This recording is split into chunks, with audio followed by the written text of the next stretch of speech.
Hello, everyone. This is the part 2 of this episode.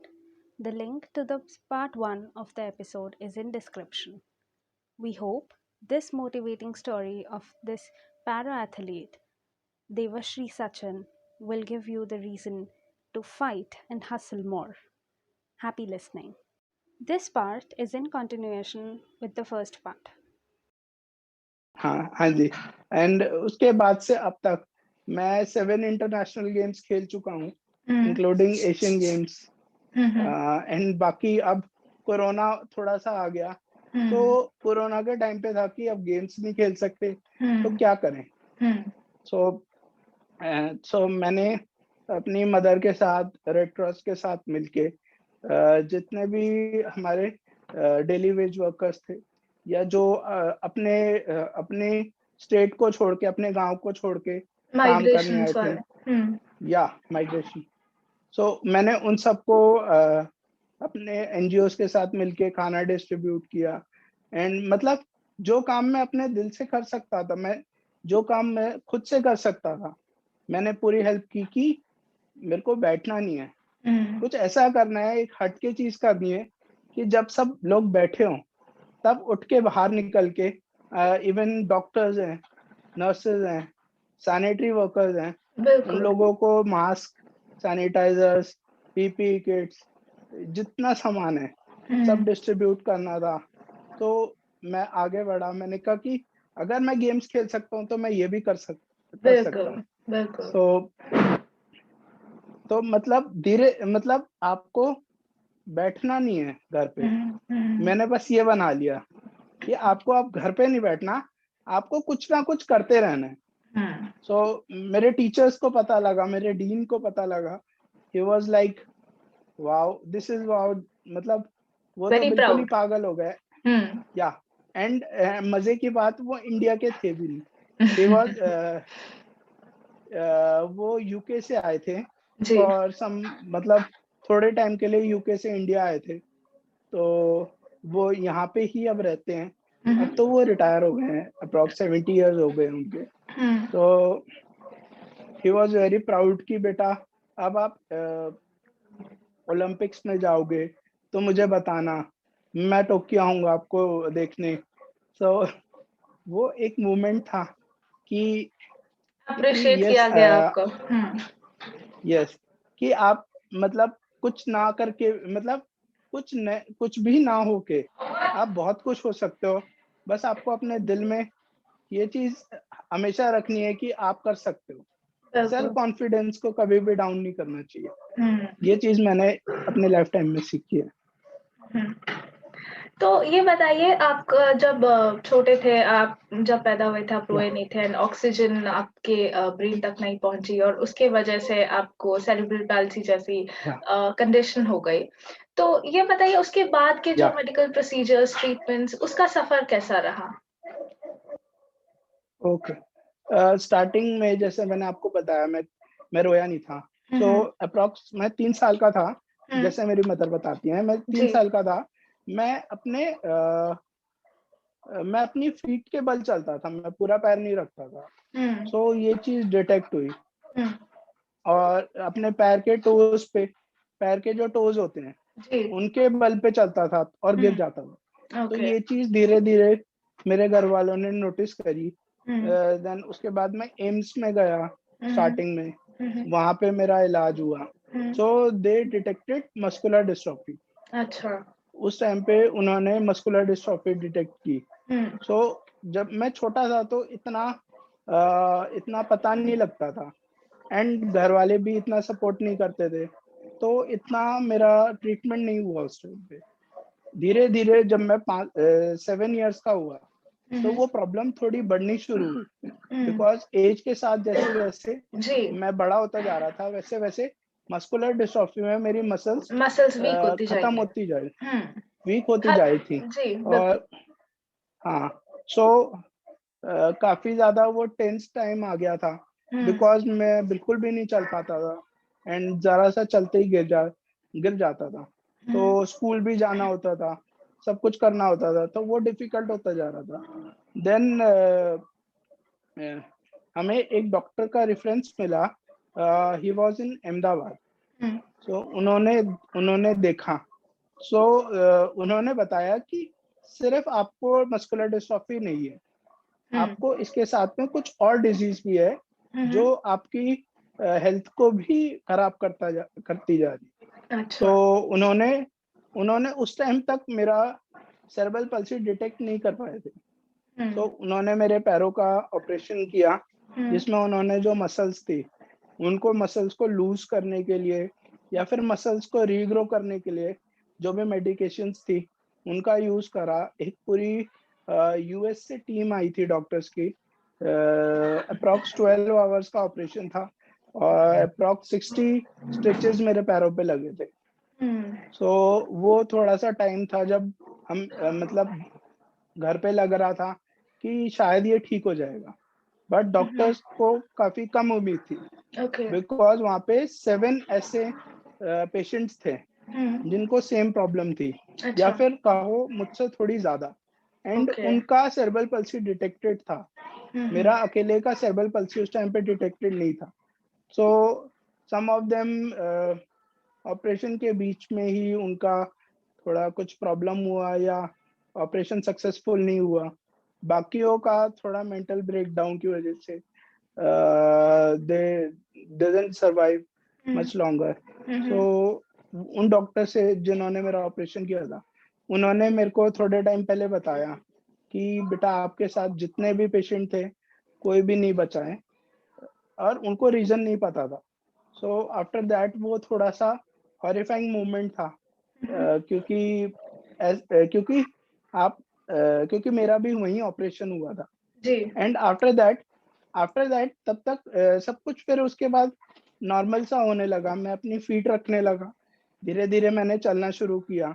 But मैंने थोड़े time में notice किया जो मेरी फिंगर्स हैं वो फिंगर्स थोड़ी ज्यादा ग्रो हो गई हैं और उनमें सेंस होना कम हो गया। अच्छा। उसके बाद सेंसेशंस नहीं आ रही मैं थी। सेंसेशन नहीं आई थी। सो मैंने न्यूरोलॉजिस्ट से कंसल्ट करा कि क्या है ये। करीब अप्रॉक्स 2-3 साल लगे डिटेक्ट होने में कि बेटा आपको सेरेब्रल पल्सी है फ्रॉम अच्छा। स्टार्टिंग, जिसकी वजह से आपकी बॉडी वीक होती जा रही है। तो एम्स में भी एक डॉक्टर थे जिनका थोड़ा मेरी मम्मी के साथ झगड़ा हो गया था बिकॉज मतलब एक तरह से हम कहेंगे कि जैसे मदर लव होता है कि वो अपने बच्चे के लिए कुछ गलत नहीं सुनना चाहती। डॉक्टर ने अपने हिसाब से बताया कि इनकी लाइफ 14 ईयर्स से ज्यादा नहीं है। तो वो थोड़ा सा मेरी मदर बताती हैं कि थोड़ी सी लड़ाई हो गई थी, गुस्सा हो गए थे। तो वो थोड़ा सा टची मूवमेंट था मेरे लिए कि उन्होंने कहा कि 14 ईयर्स से ज्यादा आप नहीं जियोगे। देन उसके बाद एक डॉक्टर और थे, उन्होंने कहा कि 16 ईयर्स से ज्यादा नहीं जियोगे। तो ऐसी चीजें मेरे को सुनने में, डायरेक्ट सुनने में बहुत ज्यादा आई फ्रॉम स्टार्टिंग। सो मैंने उन सब डॉक्टर्स के नंबर्स अपने पास सेव रखे, उनके कॉन्टैक्ट डिटेल सेव रखे। And now I am 24। तो मैं उन सबको मेल करता हूँ, उन सबको फोन करता हूँ कि आई एम नाउ 24। आपने कहा था मैं 16 ईयर्स के बाद नहीं जीऊंगा। So they were like they feel proud कि इतनी बड़ी बीमारी को आप कैसे कवर कर रहे हो या फिर कैसे आपने अपने आप को संभाला है। तो वो थोड़ा सा मेरे लिए हमेशा इंस्पिरेशन रहा है कि अपने नेगेटिविटी को भी, अगर आपके लिए कोई नेगेटिव बोल रहे हैं तो उसको भी अपने पास एक छोटा सा दिल में एक छोटा सा कमरा बना के उसमें रखो, ताकि आप उन सबको प्रूव कर सको कि वो लोग कितने गलत थे और आप कितना कुछ कर सकते हो। ये थोड़ा सा मेरा मेडिकेशन रहा है। बाकी अभी मैं लास्ट टू लास्ट चाइना गया था, सो 2019 में। वहां से जब मैं वापस आया तब मैंने थोड़ा ध्यान दिया कि मेरे को ब्रीदिंग में इशू होने लग गए थे।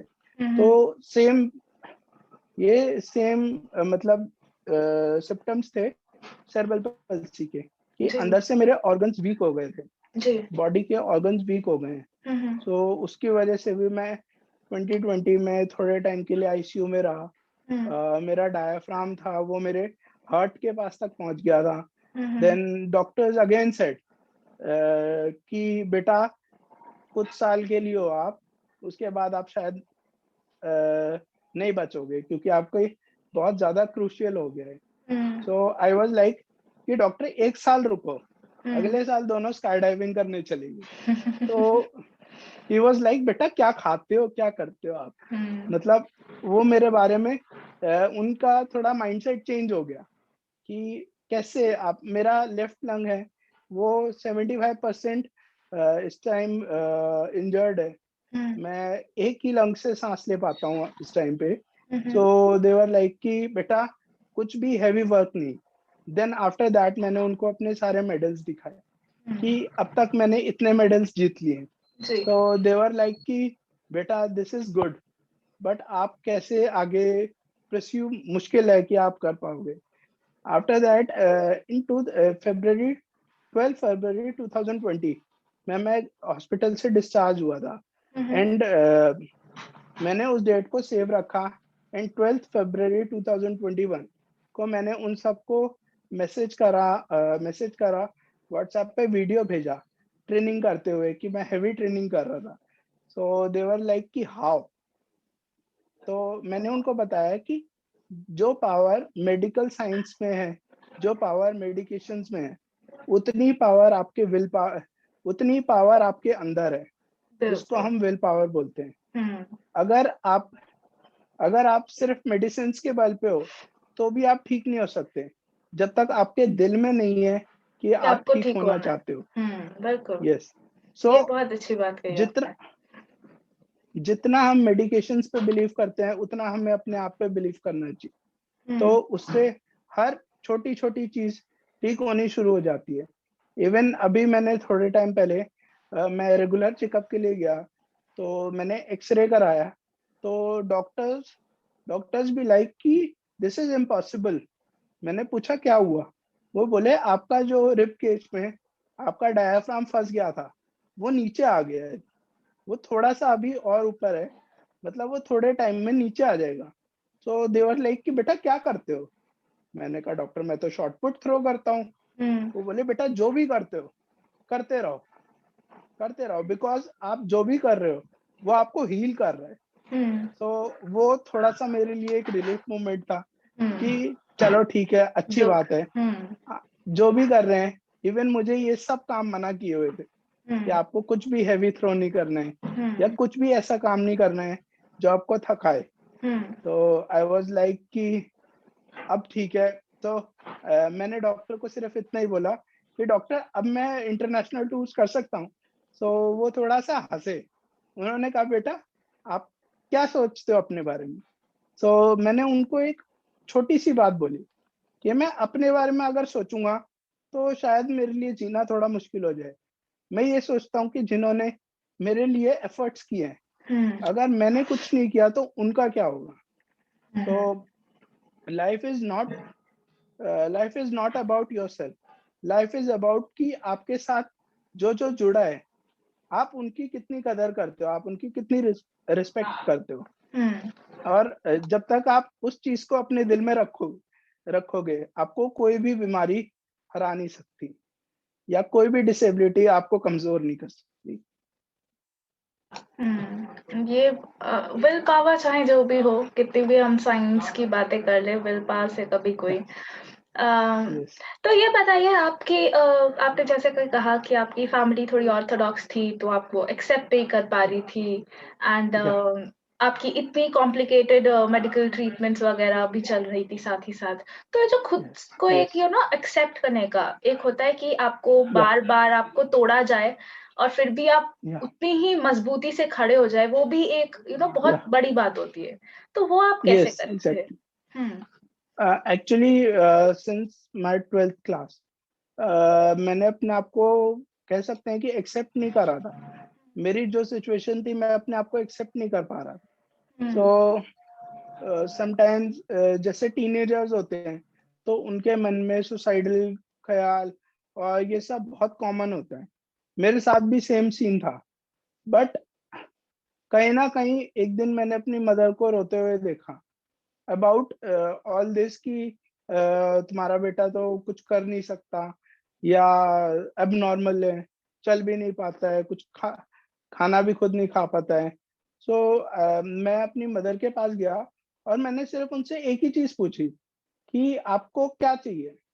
उन्होंने सिर्फ एक ही बात बोली कि बेटा तुम मुझे कुछ नहीं चाहिए, बस एक वादा करो कि कभी भी तुम अपने आप को कमजोर नहीं समझोगे किसी से। सो वो थोड़ा मेरे लिए एक मोमेंट, मतलब मैं अपनी लाइफ को थोड़ा सा एक एक मूवी की तरह मानता हूँ कि जहाँ पे थोड़े थोड़े टाइम में कुछ कुछ मोड़ आते रहते थे। सो वो थोड़ा मोमेंट था जो मुझे इमोशनल किया। एंड स्कूल में भी मेरा इतना अच्छा टाइम नहीं रहा था चाइल्डहुड, बिकॉज मेरी तरह और भी टीनेजर्स थे जो मुझे बुली करते थे, या फिर मेरे फ्रेंड्स इतनी आसानी से सिचुएशन की वजह से नहीं बनते थे। सो मैंने उस टाइम पे अपनी मदर को अपना सबसे बड़ा फ्रेंड बनाया। मदर, एज अ मदर के रोल से हट के मैंने अपनी मदर से कहा कि मेरे फ्रेंड्स नहीं है, आप मेरे फ्रेंड बनो, मदर मत बनो आप। सो शी वाज लाइक कि ओके, मैं आपकी फ्रेंड हूँ। सो उस टाइम वो चीज, वो एक ऐसा मोमेंट था जो मेरी मेंटल स्टेबिलिटी के लिए बहुत काम आया कि आपका अगर कोई फ्रेंड हो तो आप उसको अपने दिल का सब कुछ बता सकते हो, जी। आप सब कुछ शेयर कर सकते हो बिना किसी टेंशन। सो तो मैंने अपनी मदर को फ्रेंड बनाया एंड उनसे सब कुछ शेयर करना शुरू करा। And as a mother, mother तो मतलब मैं गॉड मानता हूँ कि जो भी मदर्स हैं वो सब गॉड्स हैं, बिकॉज वो सिर्फ आपकी फ्रेंड्स नहीं है, वो आपको ये भी बताती हैं कि बेटा आपके लिए क्या अच्छा है, क्या बुरा है, या बिल्कुल। फिर क्या आपको कैसे लाइफ को सरवाइव करना है। सो वो मेरे लिए काफी हेल्पफुल रहा। आफ्टर दैट मैं धीरे धीरे मेडिटेशन स्टार्ट की। मैंने मेडिटेशन किया जिससे मैं अपनी मेंटल हेल्थ को थोड़ा सा संभाल पाया, जो कि आज के टाइम पे सबसे बड़ी प्रॉब्लम है मेंटल हेल्थ की, कि इंसान अपने आप को एक्सेप्ट नहीं कर पाता है।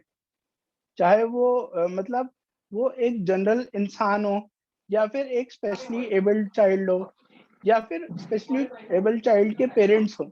हाँ।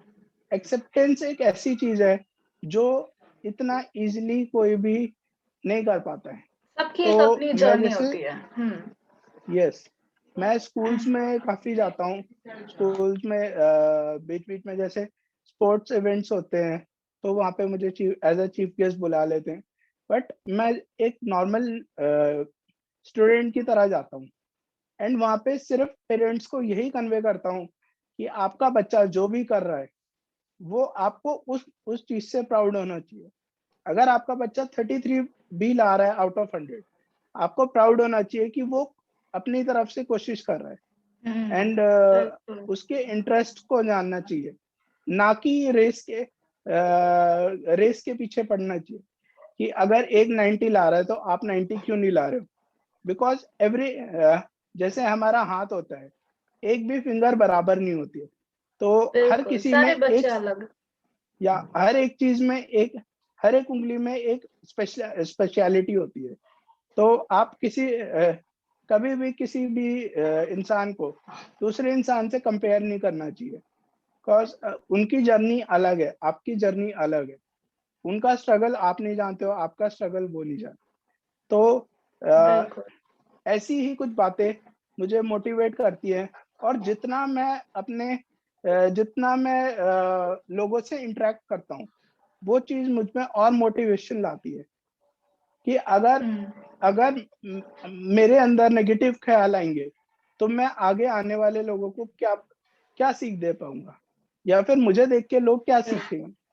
सो इस चीज को ध्यान रखते हुए मैं यही कोशिश करता हूँ कि मैं कम से कम नेगेटिविटी की तरफ जाऊं, और जो लोग नेगेटिव हैं या फिर जो थोड़ा सा नेगेटिविटी की तरफ ज्यादा चले गए हैं या डिप्रेस हो गए हैं, उनको कैसे उस नेगेटिविटी से निकालूं, वो चीज मेरे को काफी मोटिवेट करती है। और जी। मैं ये कोशिश करता रहता हूँ कि कि उस नेगेटिविटी से मैं अपने आप को भी पॉजिटिव कर पाऊँ। हम्म, ये बहुत इम्पोर्टेंट है। और यहाँ पर मैं एक और, आपने डिप्रेशन की बात कही तो मैं एक और बात कहना चाहूंगी Yeah. कि एक तो ये आम समाज में हमारा एक बन गया है कि हम अगर दुखी है, थोड़ा बहुत लो फील कर रहे हैं, एंजाइटी है, स्ट्रेस Yeah. है, तो लोग इसे डिप्रेशन मान लेते हैं। Yes, तो exactly. मैं इसे यहाँ पे कहना चाहूंगी कि डिप्रेशन एक बहुत ही क्लिनिकल ये है, एंड प्रॉपर प्रोफेशनल से ही जाके दिखाना चाहिए। हम Yes, ऐसे ही exactly. मेंटल हेल्थ इश्यूज को बिल्कुल हल्के Exactly. में नहीं लेना चाहिए। Exactly. But हम्म, इसमें एक चीज मैं आपके साथ एक्सपीरियंस मतलब एक एक्सपीरियंस शेयर करना चाहता हूँ कि जी जो बिल्कुल। मेंटल हेल्थ, डिप्रेशन ऐसे वर्ड्स हैं, ये आज के टाइम पे हम्म, कुछ ज्यादा पॉपुलर हो गए हैं। लोग छोटी छोटी जी बातों को लेके भी इतने बड़े बड़े वर्ड्स का यूज करते हैं, जबकि exactly. Depression and mental health एक ऐसा इशू है जो is just like a disease. मैं हम्म, एक डिजीज मानता हूँ जो हम्म, जो इतनी आसानी से क्योर नहीं होती है। बट लोगों को आजकल छोटी छोटी एंजाइटी होती है, तो देवर हम्म, लाइक यार मुझे तो डिप्रेशन हो गया है, ये हो गया है, वो जी हो गया है। तो ये चीज थोड़ी सी फनी भी लगती है और थोड़ी सी मतलब वरिंग भी लगती है कि एग्जैक्टली। लोग इतने बड़े वर्ड्स को इतना छोटा समझ लेते हैं। हम्म, तो उनके साथ बैठ के बात करने से 90% मुझे लगता है कि अगर उनके पेरेंट्स या उनके फ्रेंड्स या कोई मेंटर अगर साथ में उस इंसान के साथ बैठे जो बोलता है कि मुझे डिप्रेशन है, उसका डिप्रेशन मुझे लगता है कि थोड़े टाइम में ही दूर हो सकता है। बिल्कुल वो एक बिकॉज डिप्रेशंस नहीं होते हैं, ये एक छोटी सी एंजाइटीज होती हैं जो इमोशनल इंसान को आउटब्रस्ट होती है। जी। Yes yes exactly. हम्म। तो अब बताइए, आपने स्पोर्ट्स में इतना इंटरेस्ट आ ही गया है, आप एशियन गेम्स यस, चले गए, आप इंटरनेशनल लेवल्स में आप खेल रहे हैं, अब आपका फ्यूचर एस्पिरेशंस क्या है, स्पोर्ट्स में हो या मेरा अ, एक्चुअली जी बोलिए। हाँ जी, एक्चुअली स्पोर्ट्स अगर स्पोर्ट्स की बात करें तो एक मेरा पर्सनल एस्पिरेशन भी है, एक मेरा ये भी एस्पिरेशन, मतलब एक पर्सनल एस्पिरेशन मेरा ये है कि हेलो। हेलो, जी जी सॉरी जी। सॉरी, नहीं, कोई थोड़ा बात नेटवर्क एरर हो गई थी। नहीं। हाँ जी, मेरा एक पर्सनल एस्पिरेशन भी है कि मुझे एक बार ओलंपिक्स में जाना है। हम्म, मैं चाहता हूँ कि एक बार मैं ओलंपिक्स का जो एनवायरनमेंट है हम्म, उसको फील कर सकूं, उसको जी। एक्सपीरियंस कर सकूं। हम्म, सेकेंड थिंग, जैसे मैंने आपको बताया कि मैं एक इंटीरियर डिजाइनर भी हूँ, जी। सो और इसके साथ साथ मैं रेड क्रॉस में भी हूँ। हम्म, तो मैं चाहता हूँ कि मैं गवर्नमेंट के साथ मिलके, मैंने बहुत एक्सपीरियंस किया है कि जो लोगों को चलने में थोड़ा प्रॉब्लम है या फिर जो व्हीलचेयर यूजर्स है, उनके लिए जो इंफ्रास्ट्रक्चर है वो अभी इतना अच्छा नहीं है। बिल्कुल मैंने दिल्ली में अभी हॉस्पिटल्स में देखा है जो इंफ्रास्ट्रक्चर है वो काफी हद तक व्हीलचेयर फ्रेंडली फ्रेंडली हो है। चुका है, अच्छा। जो काफी जो काफी अप्रिशिएबल भी है। तो ओके। मैं यही चाहता हूँ कि आगे चल के मैं जितने भी स्पेशली एबल्ड लोग हैं, जो ब्लाइंड भी हैं, जो डेफ हैं, या फिर जो व्हीलचेयर यूजर्स हैं, या किसी भी तरीके की डिसेबिलिटी है, उन सब के हिसाब से बिल्डिंग्स को ऐसे मतलब गवर्नमेंट के साथ मिलके बिल्डिंग्स की ऐसी प्लानिंग कर सकूं कि किसी को भी कहीं भी जाने में दिक्कत ना हो। ये बिकॉज आपका ट्रांसपोर्टेशन इशू जब कम होता है तब काम धीरे धीरे सारे आसान होने आसान आ शुरू हो जाते हैं, जाते बिल्कुल। हैं। या अच्छा, यहाँ पर मैं एक और क्वेश्चन पूछना चाहूंगी। आपने पहले ही कहा कि जी, आप अपनी मदर को बहुत थैंकफुल है कि उन्होंने आपको किसी यस, स्पेशल स्कूल में ना भेजकर एक नॉर्मल स्कूल में भेजा, जहाँ पे हर तरह के यस, बच्चे हैं, यस, यूजली मतलब जैसे आप एबल्ड कहते हैं। तो ये या बताइए, ये जो इस इंक्लूसिव एजुकेशन है वो इंडिया में बहुत अभी इतना ज्यादा अवेयरनेस नहीं है, या बहुत नहीं है। जी बहुत कम स्कूल्स हैं जो इंक्लूसिव एजुकेशन को फॉलो कर पाते हैं, और अगर करते भी हैं तो यस, उन्हें भी बहुत मुश्किल होती है, अथॉरिटीज को भी और पेरेंट्स को भी, चाहे वो नॉर्मल बच्चों के हो यस, या स्पेशली एबल्ड के। तो उस पे आप बताइए, आप आपको ऐसा क्यों लगता है कि आपको नॉर्मल स्कूल में अगर आपकी मम्मा ने भेजा तो वो बेहतर था आपकी ग्रोथ के लिए, आपकी मेंटल हेल्थ के लिए, या आपकी अगर कुछ एक्चुअली और डेवलपमेंट हुई हो? एक्चुअली मैं ये समझता हूँ कि जैसे हमारा ट्रेडिशन रहा है, मतलब ऑलमोस्ट हर जो थोड़ा बैकवर्ड सोसाइटी से रिलेटेड लोग हैं, उनका थोड़ा-सा समझे इन्फ्लुएंस है, या फिर जैसे हमारी सोच रही है कि हम लोग एक्सेप्ट नहीं कर पाते हैं। मुझे ऐसा लगता है कि आउट ऑफ कि इस बात को एक्सेप्ट ना कर पाने की वजह से ज़्यादातर पेरेंट्स जो हैं, वो नॉर्मल स्कूल में भेजना प्रेफ़र करते हैं out of special school. So hmm. It was like कि हो सकता है, मतलब ये मेरा एक परसेप्शन है सिर्फ़, हुँ, हुँ। कि हो सकता है कि मेरे घर पे मेरी मदर ने भी कभी ऐसा हुआ हो कि मेरी इस सिचुएशन को एक्सेप्ट ना किया हो हुँ। और मुझे ऐसे स्कूल भेजा हो, ताकि हो सकता है, क्या पता इसकी ये प्रॉब्लम भी खत्म हो जाए। ओके। मुझे ऐसा लगता है कि आउट ऑफ ना एक्सेप्ट करने की वजह से हुँ, हुँ। उन्होंने मुझे नॉर्मल स्कूल में डाला। बट ये एक बहुत बड़ा स्टेप था, और मैं कहूँगा कि हर एक पेरेंट को ये एक बार के लिए सोचना चाहिए, हुँ, हुँ। मतलब ब्लाइंड को छोड़ के, हुँ, बिकॉज़ हुँ। ब्लाइंड स्कूल जो है वो बिल्कुल ही डिफरेंट, उस पे डिफरेंट लेवल पे होता है। हुँ, सो ब्लाइंड को हटा के, हुँ। ब्लाइंड एंड डेफ को हटा के, हुँ, हुँ। अगर फिजिकली प्रॉब्लम है, हुँ। तो एक बार हर पेरेंट को ये चांस लेना चाहिए, एक बार नॉर्मल स्कूल में डाल के, कि क्या आपका बच्चा सर्वाइव कर पा रहा है, और अगर कर पा रहा है तो ये सबसे बड़ी बात होती है, उसके बिल्कुल। मेंटल हेल्थ के लिए भी हुँ, और हुँ। उसके डेवलपमेंट के लिए भी। ओके। चलिए, ये काफ़ी अच्छा एक्सपीरियंस था। अब मैं चाहूँगी, आप अगर कुछ मैसेज देना चाहते हैं बच्चों को, यंग बच्चे, आप या खुद 23-24 साल के हैं, तो जो यंग बच्चे हैं, उन्हें अगर कुछ यस, आप मैसेज देना चाहेंगे? या मेरा एक छोटा सा ही मैसेज है कि आप कभी भी कुछ भी करने जाओ, चाहे हुँ, आप एग्ज़ाम दे रहे हो, चाहे आप किसी कॉम्पिटिशन में पार्टिसिपेट कर रहे हो, या फिर आप कुछ भी ऐसा कर रहे हो जिस पे कॉम्पिटिशन है, हुँ, कभी ये सोच के मत जाओ कि मैं फर्स्ट आऊँगा या सेकंड आऊँगा या पार्टिसिपेट करूँगा। ये सोच के जाओ कि आप जहाँ भी जा रहे हो, आपको अपना 100% देना है। बिल्कुल। ये डिपेंड नहीं करता कि आप जीतो या हारो। अगर आप पार्टिसिपेट अपने मन से अपना 100% देके कर रहे हो, तो वही सबसे बड़ी आपकी जीत है।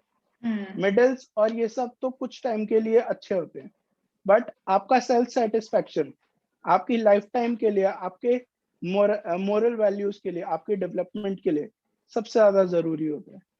हुँ। इवन मैं एक छोटा मैसेज पेरेंट्स को भी देना चाहूँगा जी। कि अपने बच्चों से फ्रेंड्स की तरह कनेक्ट रहें, हुँ, ना कि पेरेंट्स की तरह। हुँ, स्पेशली एबल्ड बच्चे होते हैं, उनके उनके फ्रेंड्स बने, हुँ, ना कि मतलब पेरेंट्स तो बने ही, बट ज़्यादा से ज़्यादा फ्रेंड्स बने, हुँ, उनकी प्रॉब्लम को समझे। बिकॉज़ ना आप जानते हो ना मैं जानता हूँ कि जो जनरेशन है नेक्स्ट, वो क्या कर सकती है। हम बिल्कुल। लोग उस बारे में कुछ नहीं जानते हैं, और ये हम बिल्कुल अंडर एस्टिमेट ना करें कि बच्चे में क्या कैपेबिलिटी है या फिर वो क्या कर सकता है। सो पेरेंट्स को थोड़ा-सा लीनिएंट होके अपने बच्चों के साथ थोड़ा-सा फ्रेंडली रहना चाहिए, तो उससे उनका भी फ़ायदा होता है, बच्चे को भी फ़ायदा मिलता है। और ये जो पूरी चाहे वो फिज़िकल पीडब्ल्यूडी कम्युनिटी हो या ब्लाइंड, डेफ, किसी भी तरह के डिसेबिलिटी से जो यस, जिनके लोग हैं, उस कम्युनिटी को, पूरे कम्युनिटी को आप क्या मैसेज देना चाहेंगे? कौन कम जो भी पूरी पीडब्ल्यूडी पीडब्ल्यूडी जी। कम्युन या एंटायर जो पीडब्ल्यूडी कम्युनिटी है, मैं उनसे सिर्फ़ एक ही बात कहूँगा कि डिसेबिलिटी आपकी आपका माइनस पॉइंट नहीं है। हुँ, डिसेबिलिटी एक ऐसी चीज़ है जो आपको चैलेंज करती है एक नॉर्मल इंसान से ज़्यादा पावरफुल बनने के लिए। हुँ, अगर हुँ, आप अपनी ही डिसेबिलिटी को हरा सकते हो, फाइट कर सकते हो, तो आप एक कॉमन मैन से ज्यादा पावरफुल बनते हो, ना कि आप उनसे कमजोर हो।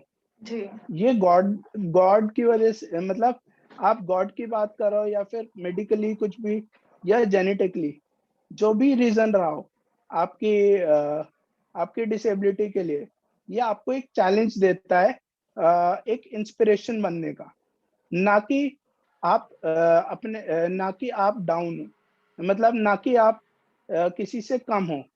ये मतलब एक इंस्पिरेशन, अगर आप वेट सेकेंड, सॉरी, हाँ, जो डिसेबिलिटी है वो आपको एक इंस्पिरेशन बनने के लिए हेल्प करती है, ना कि आपको पीछे रखने के ना कि आपको पीछे रखने के लिए, मतलब आपको पीछे, ना कि आपको बैकवर्ड बनाती है। समझिए। सो मेरा यही एक छोटा सा है कि जो, देखिए, इंसान कोई परफेक्ट नहीं होता, सब में बिल्कुल। कुछ ना कुछ डिसेबिलिटी होती है। हम्म। इंसान को अपने अंदर झांक के देखना चाहिए कि उसमें क्या माइनस पॉइंट है। कुछ डिसेबिलिटीज होती हैं जो आंखों से नहीं दिखती या विजिबल नहीं होती, वो उस इंसान को ही पता होता है कि क्या डिसेबिलिटी। लाइक कलर ब्लाइंडनेस एक ऐसी डिसेबिलिटी है जो किसी को दिख नहीं सकती, और कहीं पे वो इंसान चाहे तो प्रूव करने में भी उसको बहुत टाइम लगता है, बट वो उससे कैसे निकलता है, वो चीज, अगर वो लोगों को बताए, लोगों को इंस्पायर करे, तो वो एक बहुत बड़ी चीज बनती है। सो हर इंसान को अपने अंदर थोड़ा झांक के देखना चाहिए कि वो कि उसमें क्या कमी है और वो उसको कैसे डील कर सकता है। बिल्कुल। चलिए, बहुत अच्छा लगा हमें। आप अगर कुछ और लास्ट में कहना चाहते हैं तो मोस्ट वेलकम। नहीं जी, thank you. Okay, thank you so मेरा मच। बस, जी, बोलिए। जी, मैं इतना ही कह रहा था कि सेल्फ एक्सेप्टेंस हुँ, अगर इंसान कर लेता है, तो इंसान की आधी जीत वहीं हो जाती है। बिल्कुल। फिर आधा सफर उसकी मेहनत पे डिपेंड करता है। हुँ, चलिए, थैंक यू सो मच। हमें बहुत अच्छा लगा ये थैंक यू सर। कॉन्वर्सेशन। हम ये आशा करते हैं कि आपकी इस मोटिवेशनल जर्नी को सुनकर और भी लोग प्रेरित हों। Thank you so much, Devashri Sachin, for your valuable time. Thank you.